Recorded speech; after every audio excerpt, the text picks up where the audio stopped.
I'd like to officially call the meeting to order. It's now 10:32. And if you'd all please stand for the Pledge of Allegiance. I pledge allegiance to the flag of the United States of America and to the republic for which it stands, one nation under God, indivisible, with liberty and justice for all. And as we normally do, I'd like to take time for a moment of silence for our recently departed residents, friends, and neighbors, as well as those suffering all around the world. A moment of silence, please.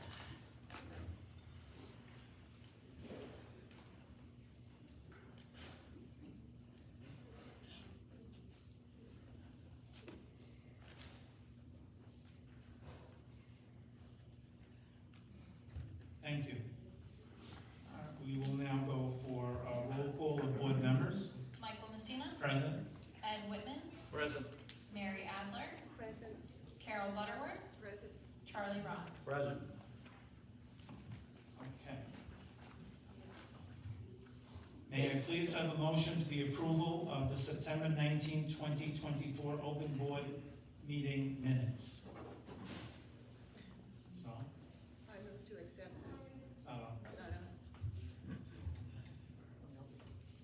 Take it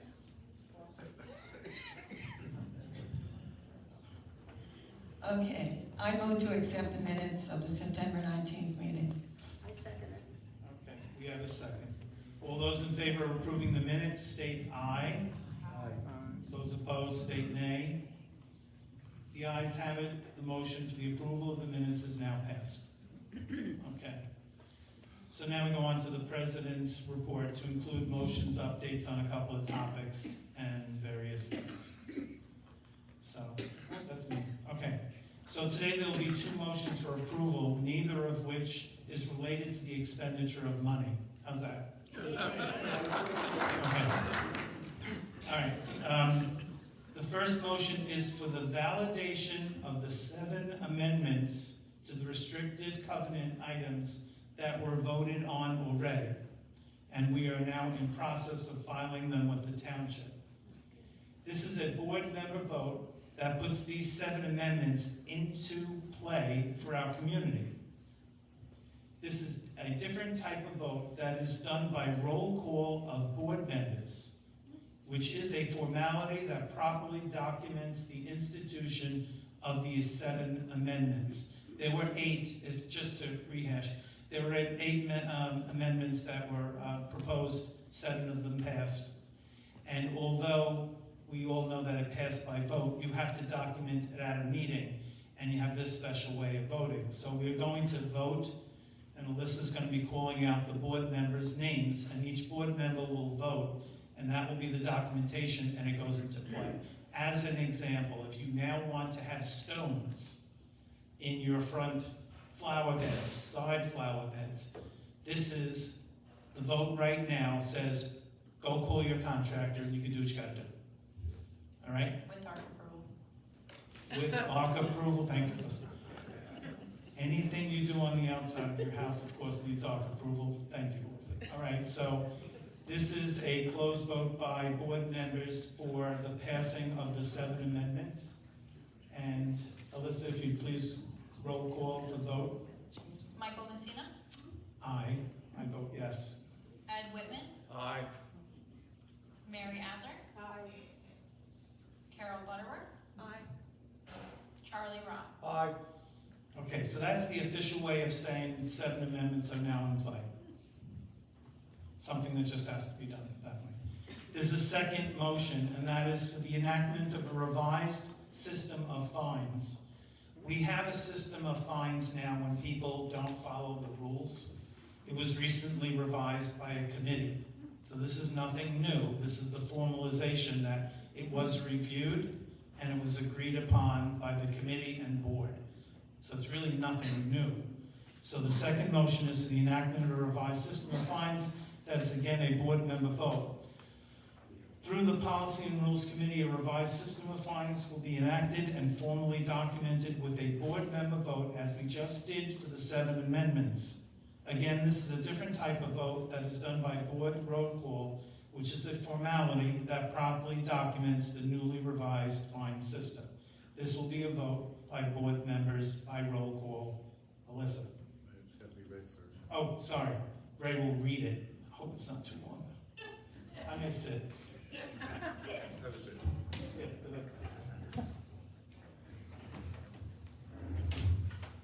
On the advice of the Association of Attorney and reviewed by the Policy and Docs Committee, we have this policy resolution pertaining to the violations and fines. Whereas by recording of a declaration of restricted and protective covenants to attached bylaws on September 12, 1994, in the office of the Ocean County Clerk in Deed Book 5199, page 001, is duly amended from time to time. Now therefore be it resolved that the following policy is hereby adopted. 1. Procedures to address violations. A violation shall mean any failure to comply with the association's governing documents, including without limitations the following: the restated declaration and all amendments and supplements thereto, the amended bylaws and all amendments and supplements thereto, all resolutions of the board and all rules and regulations promulgated by the board or by any committee duly authorized by the board to promulgate such rules and regulations. Schedule of fines, definitions. ARC violation, failure to comply with current ARC standards in effect. Grounds violation, any unapproved change made to the common grounds by the homeowner. Administrative violation, all other violations not covered by ARCs or grounds. Unless otherwise provided, fines shall be assessed in accordance with the following schedule. Number 1, ARC violations, courtesy notice, 0 to 10 days of violations. ARC violations, 11 to 20 days, $25 per day. ARC violations continuing 21 plus days, $50 per day. All ground violations will be based on the severity determined by the board, $50 to $500 or $50 through $500 per day. Administrative violations, courtesy notice, 0 to 10 days. Administrative violations, 11 to 21 days, a fine of $25 per day. Administrative violations continuing past 21 plus days, $50 per day. The association shall provide written notice to the owner prior to any fine becoming due and payable as a notice of fine.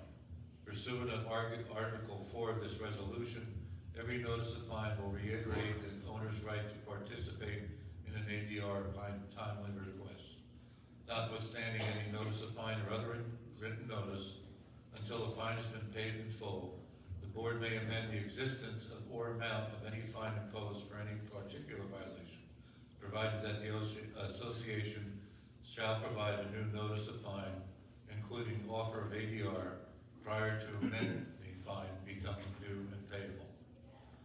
Notwithstanding anything else herein, prior to any fine becoming payable, the accused owner shall have the opportunity to participate in an alternative dispute resolution. To exercise the right to participate in ADR, the owner must notify the association's managing agent in writing within 10 days upon receipt of the notice of fine. The association may levy fines during the scheduling and pendency of an ADR. The intent that the ADR stays the collection of fine does not stay the actual accrual of fines for any violations occurring or continuing during the pendency of an ADR.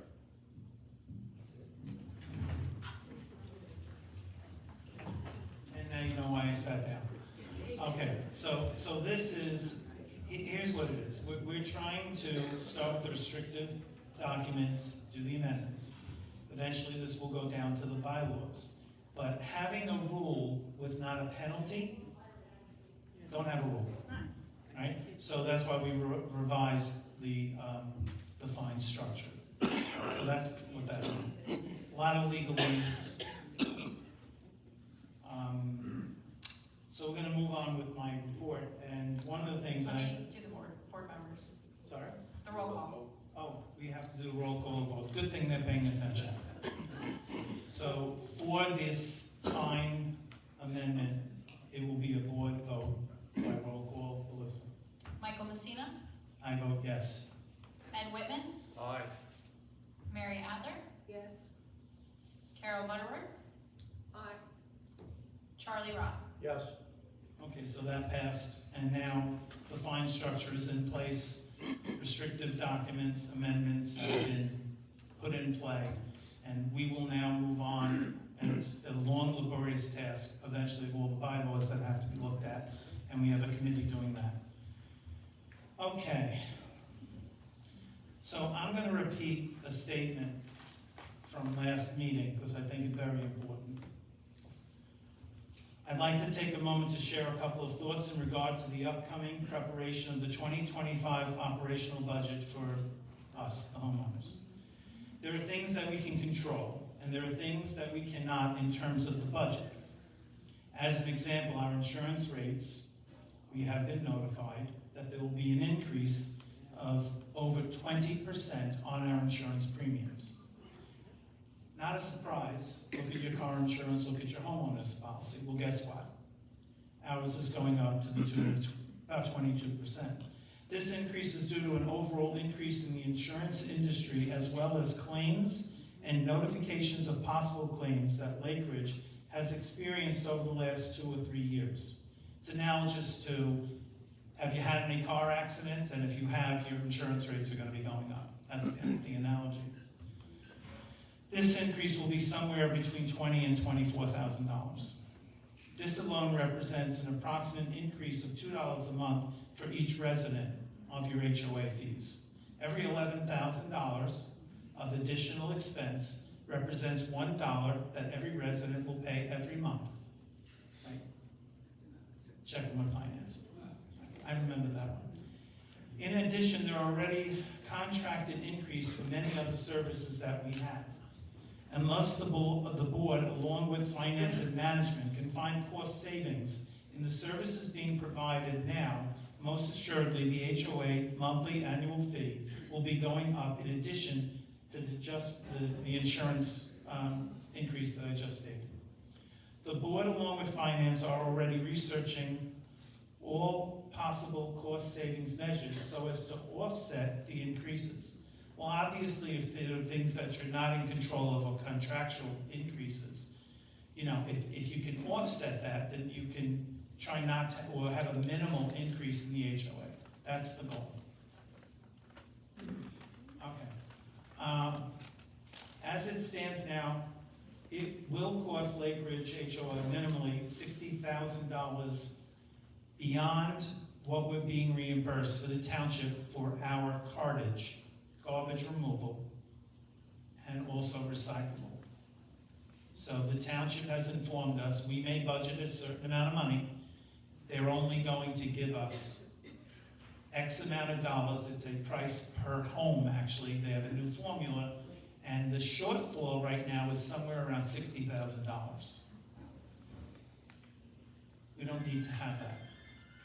In addition, the contractor, in this case Waste Management, has already stated that in a new contract, and their contract is up July of next year, they're already planning 7.5% increases for 3 years. Do the math. 20%, 22% increase.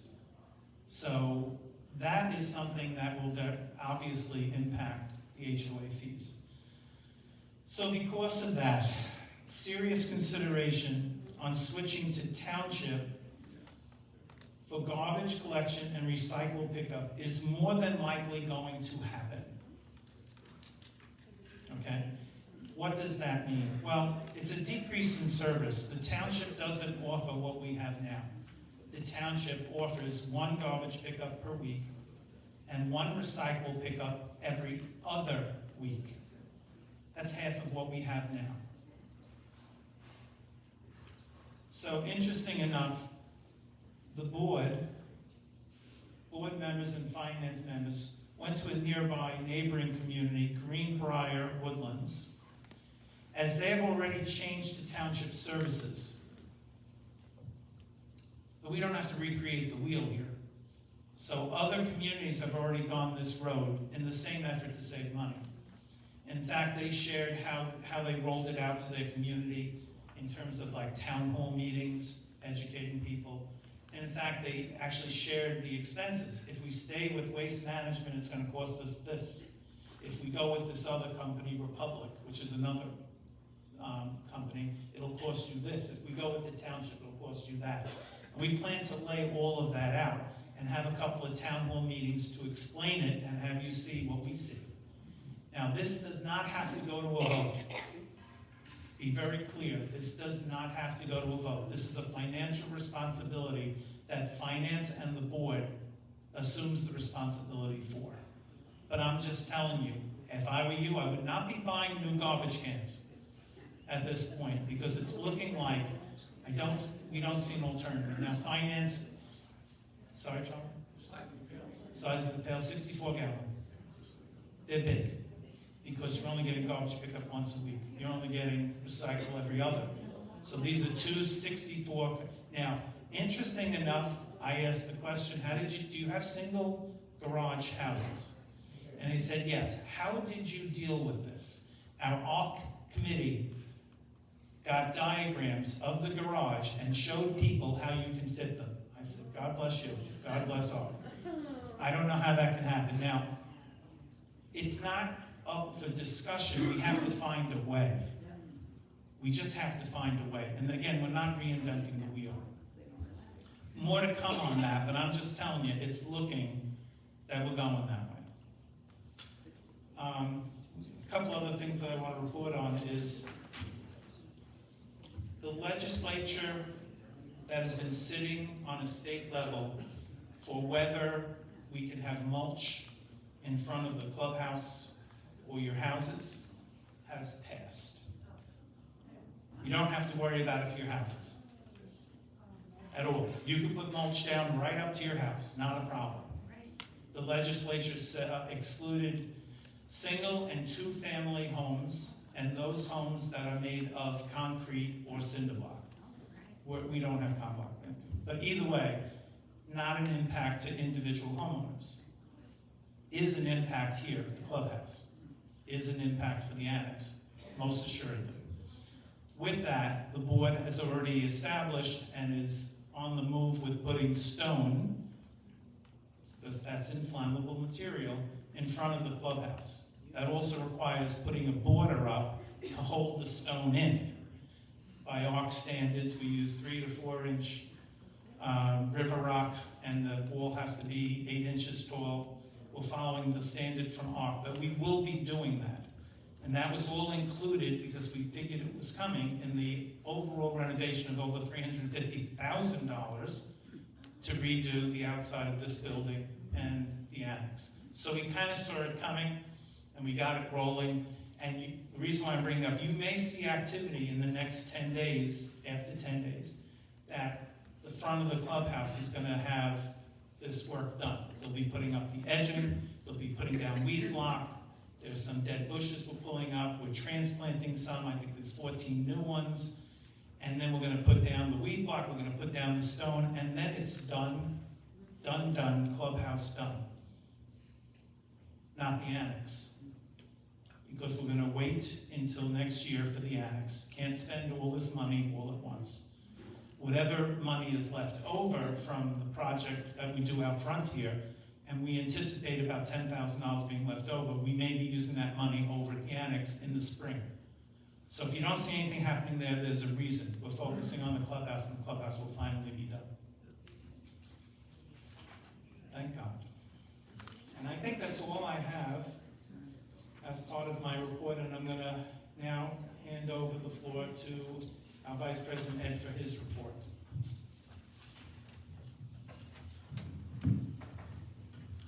Good morning.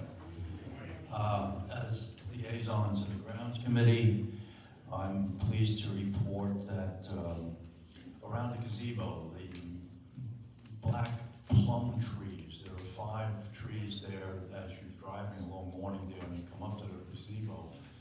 Those trees are diseased, they're dying of rot, and they'll be replaced. The men's group has undertaken to replace those trees with new trees and to memorialize the 5 military services. There will be plaques placed at the base of each of those trees, and there'll be a little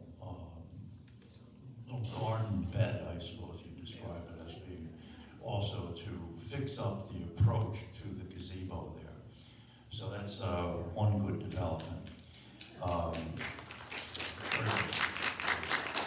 behalf of the men's group, I thank you.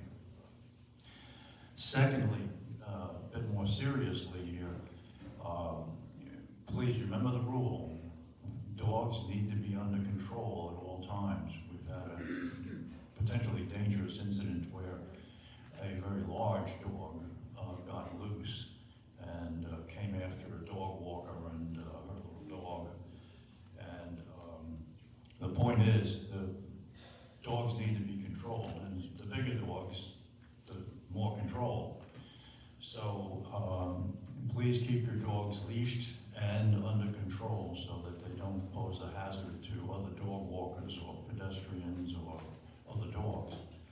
And if an incident does occur, please make a report to the office so we have a record on which to base future actions to enforce the rules about dogs and it being under control. And that's all for me. Thank you. Thank you, Ed. I will now move on to Mary for the treasurer's report.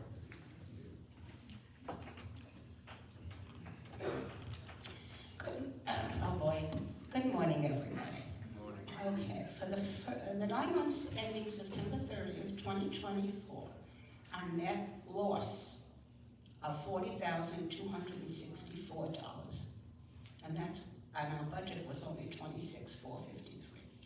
The principal factor that contributed to these unfavorable variance was we had lower contributions of closing homes, so we only closed on 34 homes versus 46 that we budgeted on. And we did have a surplus carryover from the year before in there. Our expenses, our budget was $1,915,000, and we actually made $1,955,000. So there was a plus. Okay, then why is this all happening? Okay, our expenses were $39,790 over budget for 9-month period, due primary to higher legal fees and higher trash removal costs due to lower reimbursements from the township. That's what's killing us, the township, and that's why we're working on that very diligently. As of September 20th, our cash and investments in funds total approximately $2.5 million, most of which is in our replacement fund, which has a balance of approximately $1.9 million. The funds held are invested, of course, in CDs insured by the FDIC, in U.S. Treasury notes, and money market funds. And of course, we keep some money in cash for emergencies. We're looking better. So we're just keeping our fingers crossed that we'll get this all together. Thank you. Well, thank you, Mary. So, the board has, to the best of their ability, attempted to not spend any money that doesn't really need to be spent. If we had been spending where we normally was spending, that deficit would be a lot more. So a conscious effort, and there's several meetings that no motions for additional expenditures were announced. So to that end, we're doing the best we can with that. Okay, so we will now move on to the Secretary's report by Carol. Thank you, Mike. The Documents and Policy Committee had a meeting with the chairs of ARC and Finance and the Board of Directors on September 25th about formalizing the fine structure. And at the October meeting of Docs and Policy, the members discussed the bylaws, which have not been updated since 2006. Certain features have to be incorporated into the documents, like cybersecurity, emergency powers for the board if there's a catastrophe, ADR explanation, contribution fee, etc. The committee will be discussing different topics to be incorporated and then turning it over to our lawyers for legal review. The committee also will be going to the CAI conference tomorrow in Edison to gain from some of the presentations for community associations. Regarding security, all dogs must be on a 6-foot leash for control. If you use a longer lead, you must keep it short within Lake Ridge. The key word is control. Not all dogs are properly trained, and some people are afraid of dogs. So keep that in mind. Thank you. Thank you, Carol. All right, we'll now move on to the Director at Large report. Charlie? Hi, everybody. The Architectural Committee, to date, the ARC has handled over 300 applications for various projects. The applications now are starting to slow down a little bit due to the fall and the winter seasons coming up. Just a reminder, no matter what season we are in, please fill out and turn in ARC applications for any and all external projects to your home or property. The home sales and the gym committees are both moving ahead.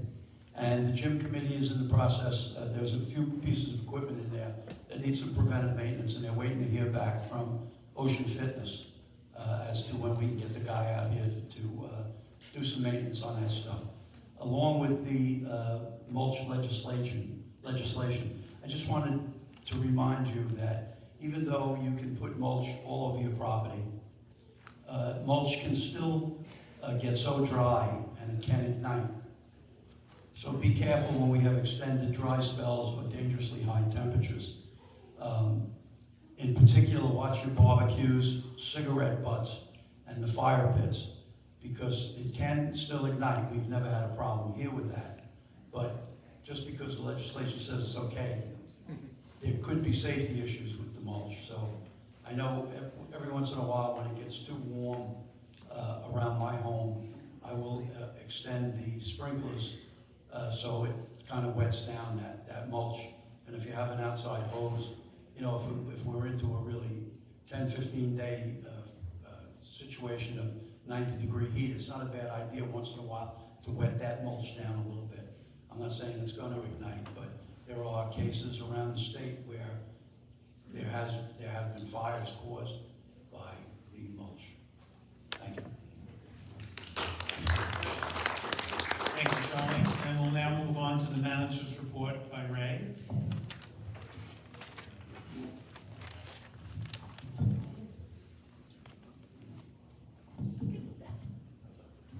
Thank you. Good morning, everyone.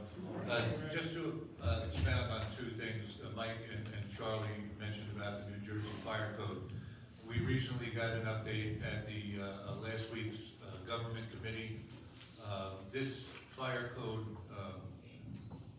the updates were started in and around COVID, if not before, during, and they've been taking a long time to get to this date. So the 1 or 2 family residential homes are exempt from this, are exempted from this updated code. The annex and the clubhouse are not. So that's why we would be using stone around here. But it actually comes into effect on April 15th of 2025. It will be brought to the state towards the end of the year. Just wanted to make that clarification. Also, with the men's club, Princeton Tree Care will be here on October 21st to plant the tree, remove the old trees out by the gazebo, plant the new trees. They'll be putting in an additional garden bed off to the right side, facing the gazebo, so they can space out the trees evenly on both sides. Somebody said you can't hear? I can't hear. Just to give you a couple updates, Innovation Power Washing was out here and they completed the cleaning and staining of the split rail and guardrails. The bid was underestimated, especially with the paint quality. Due to the age of the wood and the weather being dry out there, it soaked up more of the stain than originally anticipated. We had the job done, was done at about $2,000 extra. The association bought the extra stain to have it done accordingly. And then, just as in Murphy's Law, last week we had a vehicle crash into the guardrail over on Morningdale and did a little damage of it. We have quotes to get that fixed, and that'll be taken care of by the individuals' auto insurance. So we'll get that cleaned up pretty well. We did finish 2 weeks ago with the annual fire inspections. Clubhouse Annex all passed their inspections, and it's filed with the Toms River Fire Department. We also were under talks for a while. SBI Tech installed 2 cameras into the front gate. Currently, they could not visually see the Whitesville and the Massachusetts gates. There would be reports during the night, on weekends, that I would get a call, or Mike would get a call, that the gate was stuck up. The guard couldn't get out there to see. If we didn't get out there, then we'd have to have control systems come out at a $500 expense to come after hours. So they have the cameras installed at the main gate, so they can watch all 3 gates and keep an eye on it to know if the gate did come down, the gate stuck, and they can act accordingly. So that was finally put into operation. The HUD home, 2326 East Asheville, we reported last month that there was an offer put on the home that was accepted. We have since found out that the offer was not accepted. There's no offer currently on that home. We had contacted the owner and the state as far as the maintenance of that home. It needed repairs. It was looking kind of shabby. They had 30 days to respond to us. The 30 days passed. We have since contracted and had the home power washed. We will have the garden beds taken care of and clean it up a little bit, and that'll be back charged to the account for when the home does sell. And the attorney has informed both the owner and the bank that they will be receiving these charges. Irrigation issues. We had federal irrigation go out and check around the pond. There was discoloration in and around the pond for a while that had to do with the lack of rain during August and September. They had found that there were 5 rotating heads due to the 3 wells out here. They all feed off each other. The rust clogged up a couple of the heads, and water was not getting out there. Water was only getting out there partially. The heads were off kilter, but federal irrigation replaced the non-rotating heads, unclogged 8 heads of rust from the pipe as well, adjusted the rest of the heads around the large pond, and you can see it started to get greener a little bit more, even though we haven't had any rain. The repairs were needed due to the performance during the low level of the wells during September through October. As far as landscaping, the schedule for October went out. No cuts are scheduled for this week. They will be based on the meeting condition to spread out the remaining cuts of the contract. No cuts are scheduled, currently scheduled for the week of the 28th due to the fall fertilizer treatment. However, we will be monitoring this, and if it does get out of hand, we will call them in. But we're trying to be a little conscious here as far as schedules. This is the season where people seed, they fertilize, grass starts coming in. We don't want all that hard work destroyed. Mums have been planted by both cut above and meticulous according to their areas of responsibility. Tree removal proposals, we finally have them all in. It'll be going to the grounds committee and the board for review. These are removals designated to the deferred maintenance account allotment. My favorite topic the past couple of months is the trespassing complaints with our local teens who like to come in and fish. It's gotten a little more aggressive the beginning of the month, October 3rd, Thursday night, at about 12:20 a.m. 2 of the teens decided to come through the fence. They crawl under or hop the fence, started throwing rocks and debris at the gatehouse, went up and started banging on the door and window to the gatehouse. They came back again at 3:50 in the morning on a school night, which makes you wonder what the parents are doing. Cops were called, responded, by that time they were gone.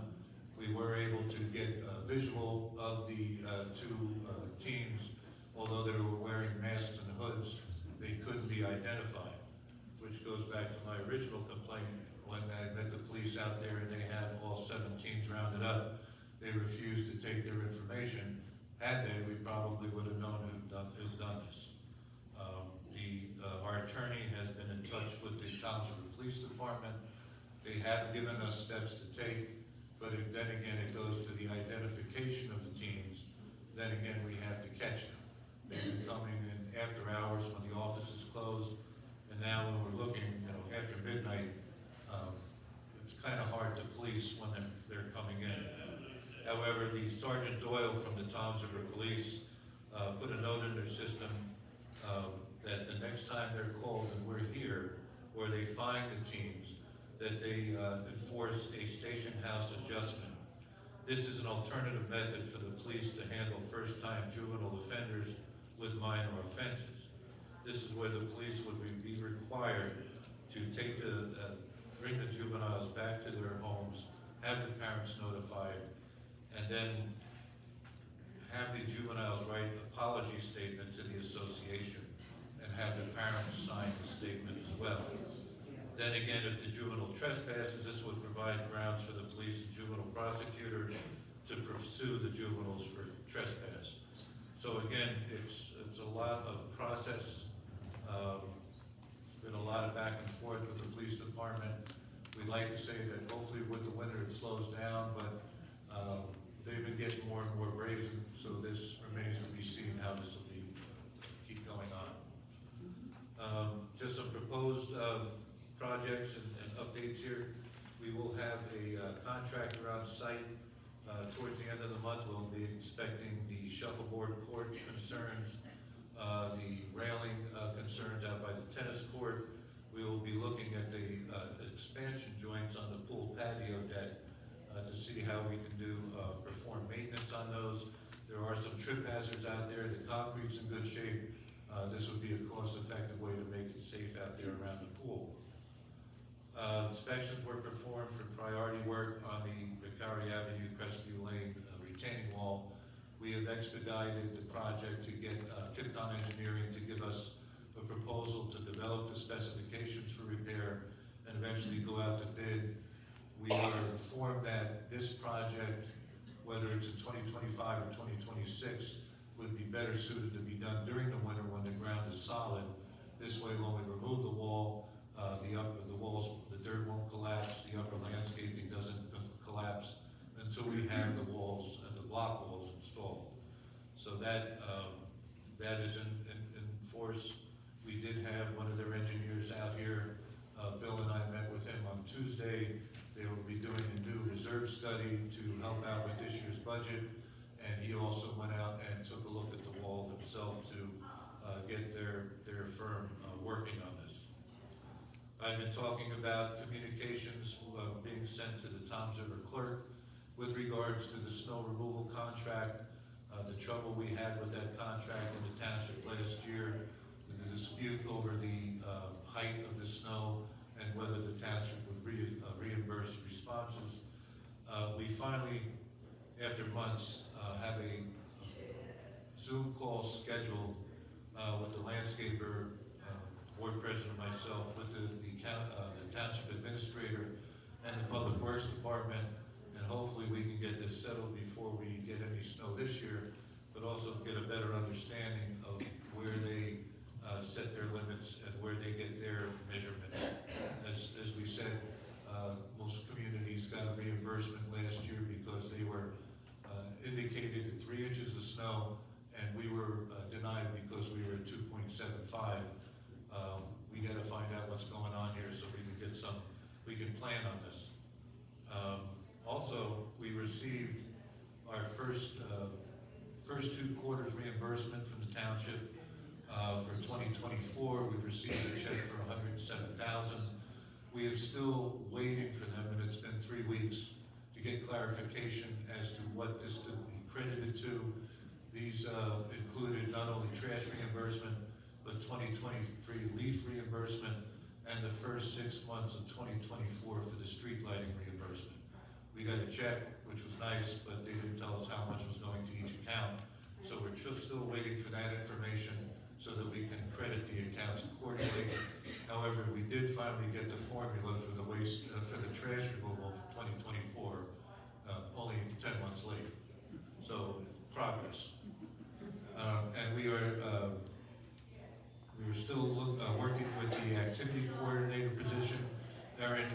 temporary disability at least till December 2nd, 2024. We did have a temporary assignment in here who didn't work out. We've reviewing resumes coming in from that temp agency, but also we went out on our own, and we've had some positive responses from some qualified candidates.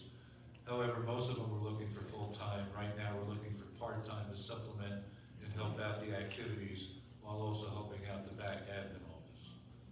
And hey, that concludes my report. Thank you, Grant. So you can see there's a lot going on, and we're already planning about things that are gonna happen for next year. And the township trying to stay ahead of them in terms of the reimbursement. Although, you know, we're happy that we got a check for $107,000, I told you that the total amount that we think they owe us was like $200,000. So we're still working on that. We, you know, not gonna sit by and let the, we would just like our reimbursement to be appropriate for us, that's all. So, that concludes the business portion of this meeting. And I would ask, may I please have from the board members a motion to complete the business portion of this meeting? Okay, may I have a second for that? Okay, we'll now vote. All those in favor of ending the business portion of this meeting, please state aye. Opposed, say nay. The ayes have it, and the meeting is now closed.